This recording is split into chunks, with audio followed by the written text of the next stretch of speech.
Oggi l'Ospedalieri mi ha dato la possibilità di realizzare un'opera di confronto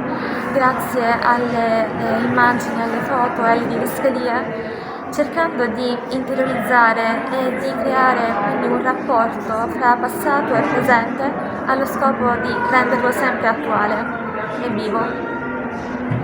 Oggi il Liceo Classico Ospedalieri mi ha dato l'opportunità di poter riflettere e vivere il giorno della memoria, il 27 gennaio, con una modalità differente dalle solite, non con un film o con un libro, ma guardando le foto, delle immagini che ci permettono di poter vivere questa giornata con noi stessi, riflettendo e confrontandoci con esperti del settore e anche con tutti quanti i nostri compagni, lasciando soprattutto una parola chiave: speranza, quella che magari potrebbe aiutarci, quella che un giorno potrebbe servirci per riuscire